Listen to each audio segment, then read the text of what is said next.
Hello, listeners and fellow book lovers. Welcome to the Book Snug, a bi-weekly conversational podcast about books and the reading life. My name is Stephany. And I'm Delia.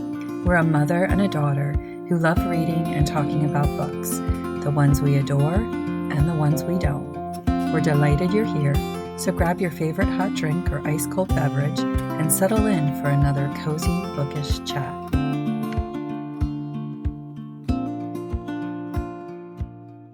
Welcome to the bonus episode of the Book Snug Podcast. Whoopee! Yay! This chapter is dedicated solely to talking about our favorite books, our best books from 2022. Yeah, I can't wait. We're not going to do much of an intro here, so because we're not sharing what we're drinking, please let us know what you're drinking while you're listening. Be it champagne, a hot drink, whatever it is. We actually feel like we should be drinking champagne because we're celebrating our favorite reads, but we are not. Yeah. But buckle in, get some popcorn. We're going to kind of power through these pretty quickly. We're going to share about 5 books each, and we're just going to pass it back and forth, kind of tag team this. Well, why don't you start us off, Mom? What is the first book that you would like to share here? My first book, and probably my favorite book of 2022, although I don't rate my top 5, like my 5-star books, they're just all in a big lump, is The River by Peter Heller. And we've already talked about this in the prologue, the first episode of our show.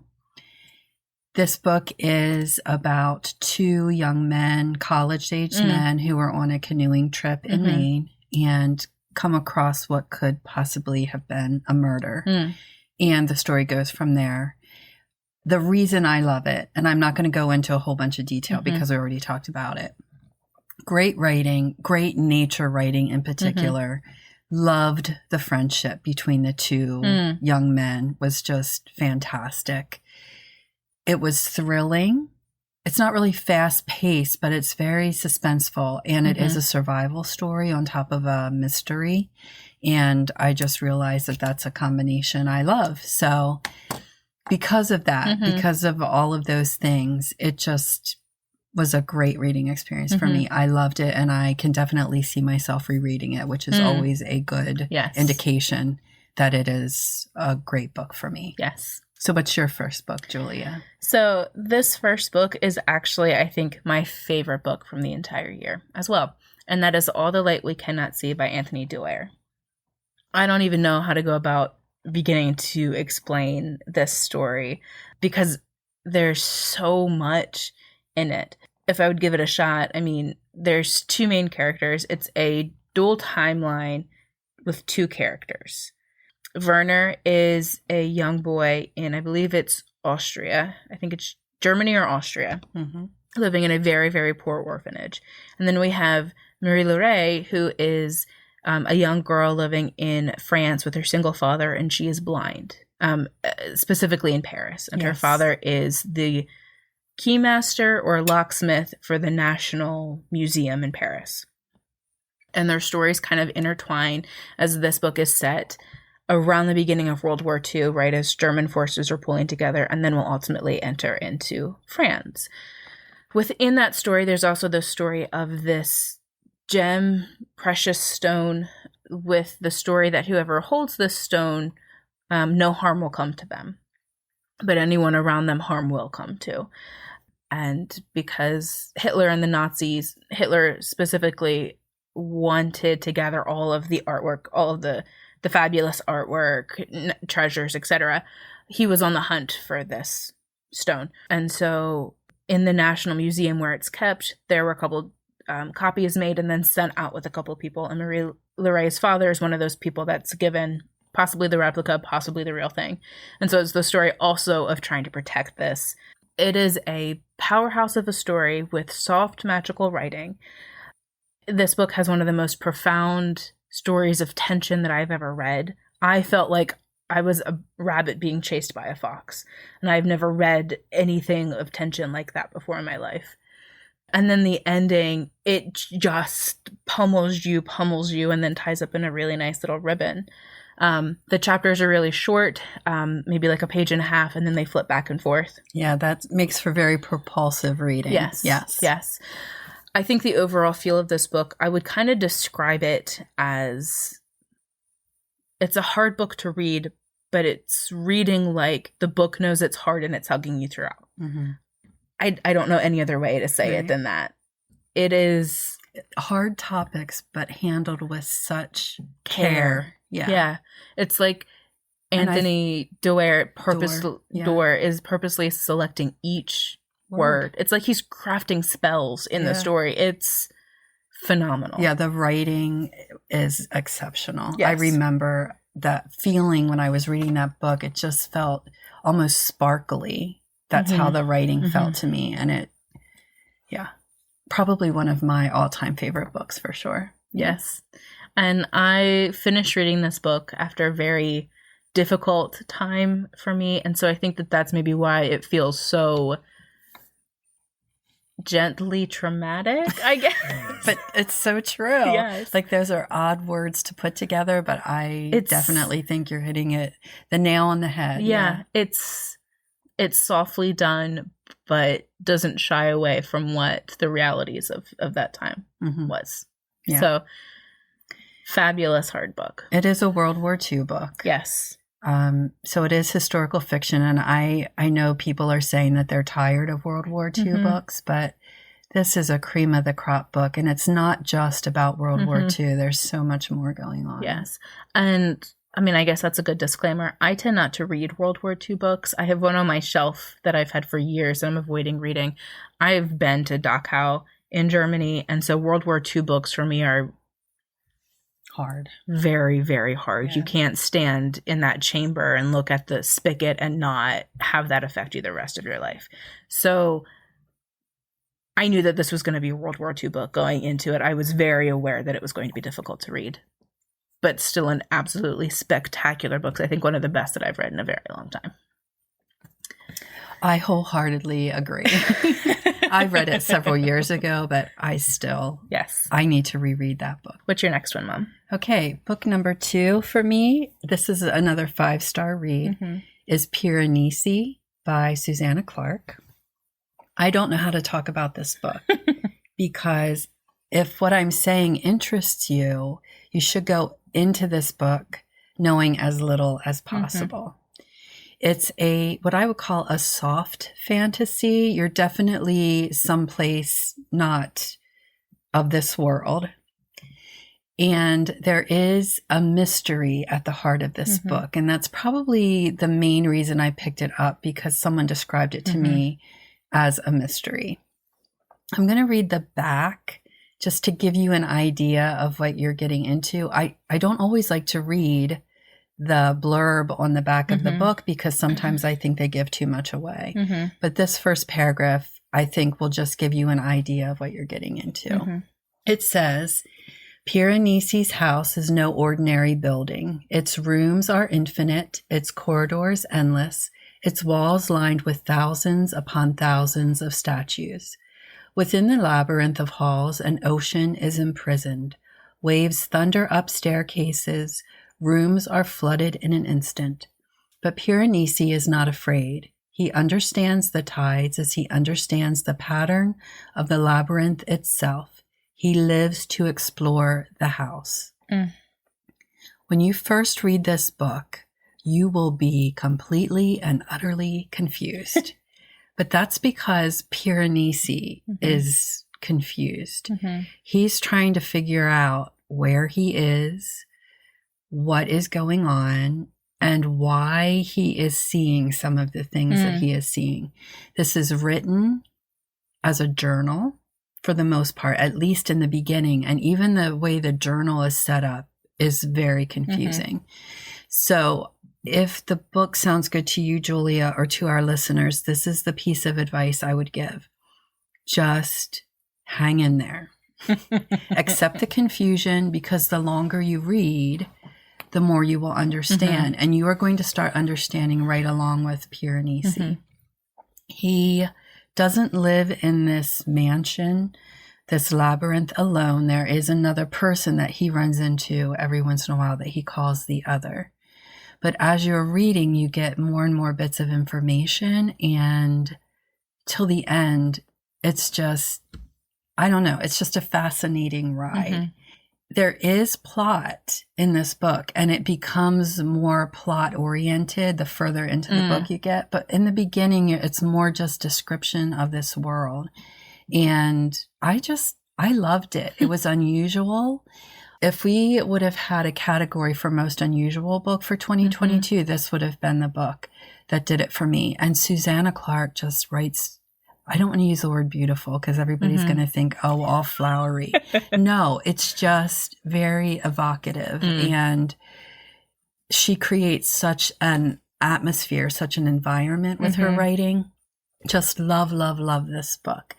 If the only thing I'm going to say is if you're like a hardcore, high fantasy, big world building, lots of characters type of reader, this may not be the fantasy book for you. Sure. But for me, I just loved it. And I especially love that there was a mystery component, like a true mystery component to it. So that's Piranesi by Susanna Clarke.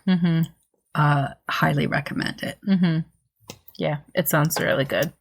Book number 2 for you? Yes. So my second book is Where the Crawdads Sing by Delia Owens. Yes. 2 things I want to say here really quick. I know that this book and the author are controversial. They are, yes. I know that there are concerns about this story, especially in the stereotyping of some of the Black or African American characters.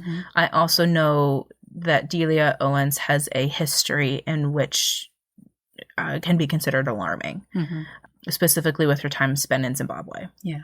I'm sorry, Zambia. Yeah. I know those things. I'm aware of those things. This book, however, blew me away. I generally don't like a lot of nature writing. I guess maybe just up until this point, I haven't read much good stories that have done good nature writing. This story, though, is the story of Kaya, who is a young girl whose family eventually just abandons her. And it's not because they don't love her. I think it's because the situation just becomes too difficult. Right. And they're selfish. Yes. They're getting out because they can't handle it anymore. Yes. And then nobody stops to think that Kaya. Yeah. Yeah. They live in an incredibly poor place. Yes. And the father is abusive. And Kaya becomes alone. I think at the beginning of this book, I would compare it to Island of the Blue Dolphins, with a young girl who's kind of left behind and is left to fend for herself. Yeah. As the story goes on, though, you learn that she's incredibly smart, whether she went to school or not. She's incredibly smart in how she understands her natural world. There are interactions that she has with other people. There's some romance. It's her learning who she is, both as a woman and as a human being. There's a murder in the story. I don't even know why I love this book so much. To me, reading it felt like the sticky, humid evenings of August where the lightning bugs are kind of going away, but yet the cicadas are really loud. Yeah. Kind of the magic of late summer nights is how I would describe what this book, what the reading experience was like. It's a hard story to read because your heart just breaks that Kaya was left all alone, but at the same time, you love the fact that she's able to accomplish the things that she was. I will say I read this book after the Johnny Depp and Amber Heard trial, and the reason I'm talking about that is because there's a trial and court scene in this book, and the fact that I followed some lawyers and litigators during that trial, which allowed me to understand the legal process, gave me a really interesting understanding of how the court scene and that was done throughout this book. Right. So some really cool context that I could give to that. Right. And another layer to your reading experience. Yes. Yeah. I will say this is a 5-star book for me. My same issues with the historian apply here, and that I understand the decisions that Delia Owens made for the context of the story, but I wish it would have gone in a different direction. Right. You wanted something different. Yes. But how it happened makes sense. Yes. Probably makes more sense for the story than how you wanted it to go. Yeah. Yes. And that, because it deals with spoilers, again, I'm kind of stuck in what I can say. But I read this directly after All the Light We Cannot See, and then it was followed by Island Queen, which you talked about last time. So my summer, I just got hit upside the head with fabulous books. You did. And then I think maybe that's why Dead Romantics was such a nice reprieve. Well, then maybe why it was so disappointing. Well, yeah. I mean, how do you compete with that level of fabulous writing? Writing and storytelling. Yeah. But All the Light We Cannot See, I will definitely probably reread at some point in my life. Where the Crawdads Sing is the kind of good book for me that I'm not sure I will reread. Okay. It's like that fabulous kind of movie that you sat through, you loved it, it hurt, but you recognize it as a masterpiece and not sure that you want to touch it again. All of it. Yeah. Yeah. So that was my second 5-star of the year. What's your next one? Your third? My third 5-star book is The Lincoln Highway by Amor Towles. This is a road trip book, which I love. I love quests. I love road trips. In this book, one of the main protagonists his name is Emmett Watson. He is about 18-year-old, and he is returning home to his farm after serving some time in a detention center because he accidentally killed somebody in a fight. The other person started the fight, but Emmett ended up killing him totally by an accident. His father has died, and he has a younger brother, an 8-year-old brother, and he is getting his car and he is picking up his brother, and they are going to California. He has a whole plan about how he's going to support them, and he just wants to get out of town because of the bad blood, and he wants to get started on his life. The sheriff brings him from the detention center and drops him off. But when they're getting ready to leave, 2 other boys from the detention center show up. They ran away. They knew Emmett had a car, and they want Emmett to drive them in the complete other direction to New York. Oh, wow. Instead. And Emmett doesn't want to do that. The story goes from there. It's a huge, long trek. I think it actually only takes a week, but it feels like it's a lot longer than that because of everything that happens. The writing is, of course, wonderful because Amor Towles is a fantastic writer. Another reason I love this book is it has an undertone of the Odyssey by Homer. There are distinct things that happen to these boys through this story that follow the Odyssey, which, if you're not familiar with the Odyssey, it is the story of Odysseus trying to get home to his wife and son after the Battle of Troy. It takes him 10 years to get home. And you feel like this is taking 10 years. And there's even a character in this story who kind of represents Odysseus. So there's all these connections to the Odyssey. It's a road trip. The writing is wonderful. And I just love stories about young men between like the ages of 10 and 20. Coming of age stories. Now, these guys are a little bit older than coming of age, but it's just so good. I don't want to say anything about it because the experience of the story should happen without having any kind of knowledge about it. But there are a couple of characters in here I just love. The younger brother, who is 8, is just, he has such a clear-eyed view of the world. He's so idealistic. He's so hopeful about finding, one of the reasons they're traveling to California is they believe their mom is there. And he is just so sure they're going to find his mom. And there's another character who I think is developmentally disabled. He is 18, but he does not view the world as an 18-year-old. He views the world more like the younger brother, and they definitely get along very well because of that. And you just care so much about him, and he just takes so much crap from everybody. But the story is good. A lot of people are kind of unsure about the ending of the story. I think it ended exactly how it needed to. But just the ride, the whole story, everything, like I said, road trip. I'm not explaining this well at all, but I just loved it. I loved the road trip aspect. I love books that you can enjoy on a I don't want to say a shallow level, but a surface level. You can absolutely read this book and love every bit of it just from the action and the plot. But you can go as deep as you want to into this story, and there are still lots of things to discover and think about. And that's another reason why I loved it so much. So that's my third book, The Lincoln Highway. Oh, plus, it's the Lincoln Highway. We live right by the Lincoln Highway. It goes right through our town. And I love books that take place either where I live, nearby where I live, or take place in places that I have been to. So I felt like I had a connection to this story physically because I live in Lancaster County and the Lincoln Highway goes through Lancaster County. So okay. That was a very bad explanation of the book, but I love it, and I think more people should read it. Okay, Julia, book number 3 for you. Yes. Funny enough, I wasn't going to include this one, but I felt conflicted about not. But it's also a quest, and that is American Gods by Neil Gaiman. Oh, yeah. I also read this one coming out of a pretty intense time in my life, and I just kept saying, I just need a grand adventure. Neil Gaiman's writing for me can be really hit or miss, and it is just on how I'm able to understand how he's describing things. So some of his more abstract books, like Ocean at the End of the Lane, I had a more difficult time understanding the story, versus this, it was incredibly straightforward. Yeah. American Gods is, I would call it an adult Percy Jackson.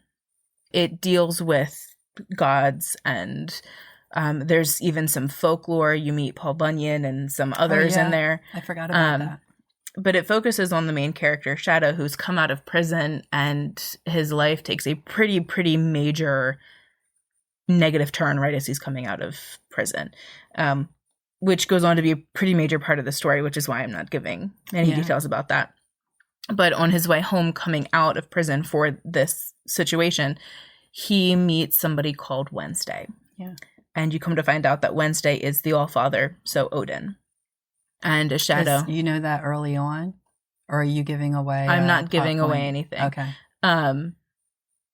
Because I believe it's on this the plane, or shortly thereafter that you come to that knowledge. Yeah.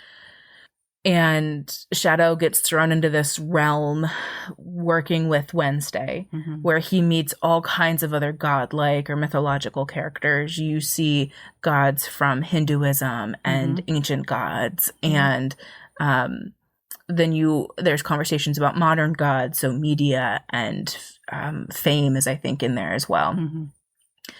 And it becomes this conversation of, well, the old gods are the big, ancient, powerful ones, so they have to always stay in power, versus these new gods and the upstarts. Yes. For me, this was an incredible ride. Yeah. There are parts in the story where Neil Gaiman has imaginative conversations or short stories about how gods made it to America. So he tells a little story about slaves that were picked up from Africa and brought over, and how their gods made it here to America, or from Ireland or from other countries. And that was really interesting to me to think about that, about how American religious culture has become so diverse because of how all of these ideas have made it to one place. There were a few spots where I was having a difficult time understanding what was going on, but I think that's just Neil Gaiman. I think that's just how he writes. Yeah. There is a little bit of a mystery towards the end. I found Shadow to be an incredibly dependable but conflicted character. I think I only rated this book really maybe 3 or 4 stars, but it's one of those where, as you're reading it, you're kind of like, meh. But after you finish it, you realize that it was really, really, really good. Yeah. So that is my third pick. It is a thick one. Yes. And I will say that there's very explicit sexual scenes in this book. And I think that's also Neil Gaiman. Yeah. I just think too, there are some hard scenes in the book. Very hard. If you like Neil Gaiman, I would say that this book is definitely 18 plus. Easily. Oh, yeah. Some of his others, like Stardust, maybe even Neverwhere, are not quite. Maybe you could get away with maybe 13, 14, 16 plus. Yeah. This is 100% 18 Adult. plus. I agree. 100%. Absolutely. the sex scenes they're not for romance. They're for other things, which is what's pushing the rating up for me. Yeah. So fabulous book, had a major impact on me. But when you're going into it, know that it's going to be a difficult story. You're recommending it with caution. Yeah, with caution. Yeah. Mm-hmm. Yeah. What is your fourth one, Mom? I'm finished talking about my regular reads, my regular favorite reads of 2022. I do want to talk about a nonfiction and an audiobook favorite. So for number 4, I'm going to talk about my audiobook favorite, which is Project Hail Mary by Andy Weir. And it is narrated by Ray Porter, and he did an excellent job. This book is a science fiction book. If you're familiar with Andy Weir, he wrote The Martian. And that was a very favorite book for many, many people. And it was also made into a movie. I love this book because I listened to it with your dad, my husband, Jay, and we listened to it over the course of about a year, because we only listen to audiobooks when we're driving together. This is the story of Ryland Grace, who is a scientist. He wakes up on a spaceship, doesn't know who he is, doesn't know where he is, doesn't know why he's there. So he is completely clueless. It's kind of like Piranesi in that respect. Sure. As you're reading the story, or as I'm listening to the story, I'm gradually learning about Ryland, why he's in this spaceship. And you begin to understand that there's something bad happening to Earth. And he's on an expedition to do something that's going to save Earth and save the people on Earth. It's a fun read. If you're familiar with The Martian, you're already familiar with Andy Weir's writing. He's very focused on troubleshooting and problem solving. Like a lot of things come up that you have to fix and deal with. About a third of the way through the book, there is this wonderful, unexpected twist.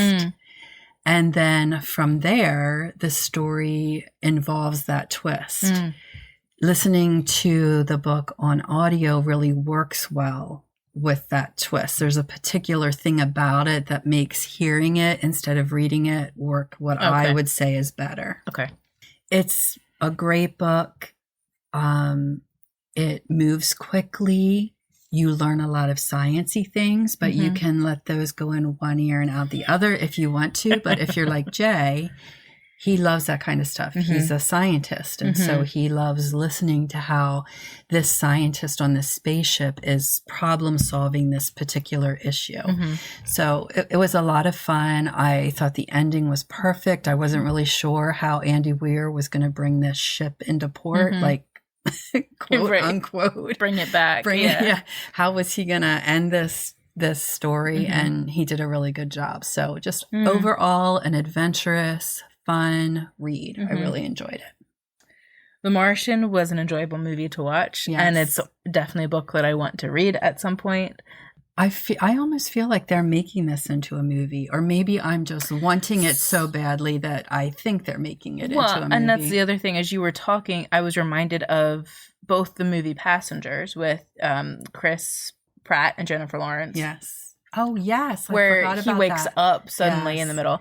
But then also now it's a satire movie, but Don't Look Up, that came up on Netflix with Leonardo DiCaprio and Jennifer Lawrence as well, which is about, oh my gosh, the earth is ending. What are we going to do about it? Okay. I don't know anything about that one, but I do know about is it Chris Pratt? Yeah. Chris Pratt and Jennifer Lawrence. Yes. So those were the two kind of stories that I was thinking of movies as you were describing that. But I don't read a ton of sci-fi. I like dystopian stories, but I don't read a ton of sci-fi.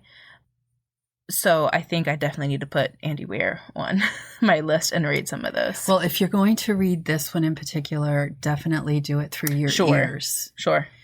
I loved The Martian. I hated Artemis, which is his second story. He does not write women well at all. But he's definitely in his zone, in his lane in this book. What he does well, he's doing well in this book. Gotcha. Okay. Gotcha. Yeah. next for you? What's up next for you? Yeah, so I'm making a switch here and moving from my more maybe adult books into just books that were pure pleasures to read. Okay. Whether or not they would be critically acclaimed or whether I rated them, whatever. They were just pure pleasures to read and major highlights. So my fourth pick for 2022 was Garlic and the Vampire by Bree Paulson. That's so sweet. I just read this book with the dumbest little smile on my face the entire time. It's a graphic novel. It's the story of Garlic, who lives in this world. I guess you'd call it's a world, but she was brought to life by Witch Agnes, yes, who created vegetables as sentient. Is that the word I'm looking for? Mm-hmm. Okay, sentient beings to help her garden. Yeah.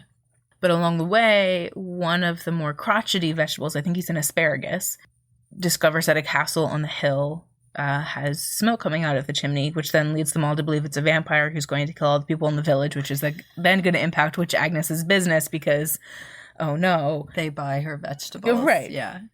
Garlic is this sweet, absolutely ball of anxiety. And she gets appointed to go find out what's going on because she's Garlic. And so if it's a vampire, well, then she's just immune. And so it's the story of her on this journey and overcoming her fears. And it's split into, I think it's 4 little parts. And each little part, the beginning of those parts is an illustration of the garlic bulb working its way through the soil. The illustrations are just beautiful to look at. Yeah. They're so lovely. I think I read this November 1st. So a perfect little thing for Halloween or fall, autumn. I want my own copy because I think I read yours. Yeah. I know that Bree Paulson just came out with the second one, which 100% I have now added to my list too. Wonderful characters, wonderful story. Yeah. It just makes you feel good. Yeah, it's just sweet. Yeah. So that has very sweetly landed itself at the top of some of my favorite books this year. Yeah, I agree. That was definitely a cute book. Yeah. An unexpected surprise as well, because out of the normal stuff that I read, and you don't read much graphic. No. Yeah, so I really enjoyed it. And if you haven't read Garlic and the Vampire yet, you are missing out. I suggest you get a copy and read it. What's your final book, Mom? Oh, I can't believe we're at the final books. My final book is my favorite nonfiction of the year. It's not a 5-star read for me because it did drag for me in a couple of places. It's also not a book that I would recommend to everybody, but I didn't think it was really a book for me, and I really enjoyed it, so I could be wrong. The book is Barbarian Days, A Surfing Life by William Finnegan. This is a memoir. William Finnegan is a award-winning journalist, and he won the Pulitzer for this book in 2016. This is a book that I also had to keep a dictionary beside me to read because he uses lots of big words. So I definitely expanded my vocabulary reading this book. He documents his hobby. He is a hobby surfer. So he wasn't surfing professionally. It's just a passionate hobby of his. And he starts from the time that he was a preteen learning to surf in California and Hawaii. And you follow him throughout his life up into the current day, and that would have been 2016, where he's a man in his 60s, I think, and he's still surfing. He does take like a gap year when he's trying to decide what he wants to do with his life as far as school or whatever.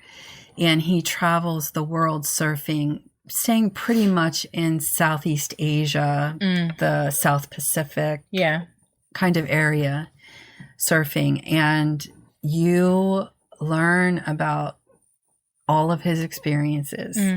He suffers from surfing FOMO. Like, he is so afraid he is going to miss a surfing experience. You just get that feeling from him as you're reading this book. I, as the reader, suffered from fascinated horror almost the entire time, because he is not a true big wave surfer, but he pushes the limits. And so he's all the time writing about these horrendous experiences, either he's having or somebody near him is having. And this book was so intense. I talked about it all the time. I dreamt about this book, and I just could not believe that people purposely put themselves in these situations.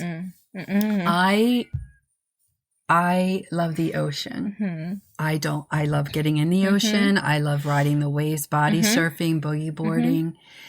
I snorkel in deep water without any kind of life preserver or noodle. I don't have any issues with that. I do like to see the bottom if I can, but I would never in a million years put myself in the situations that he describes in this book. It was flabbergasting. I'm seriously, when I say fascinated horror, that's exactly the experience. There's no fascination here, Mom. So when I say I don't know who I could recommend this book Not to, me. I don't know who I could, except that the writing is fantastic. Sure. It's fantastic. And even if you're not interested in surfing, he makes it just so enthralling. So that's my number one nonfiction book of 2022. I will never surf. Nope. He has not in any way interested me in surfing, but it was a fascinating book to read. Yeah. That is, that's a nope for me. I need to pull my heart rate down a little. Makes you feel sick on your stomach. Nope, I can't feel my knees or my feet or anything. Listener, I definitely have thalassophobia, which if you don't know what that is, if BuzzFeed has an article on do I have thalassophobia, look it up and that'll give you a really, really quick idea if you do or don't. Thalassophobia is the fear of deep water. Yeah.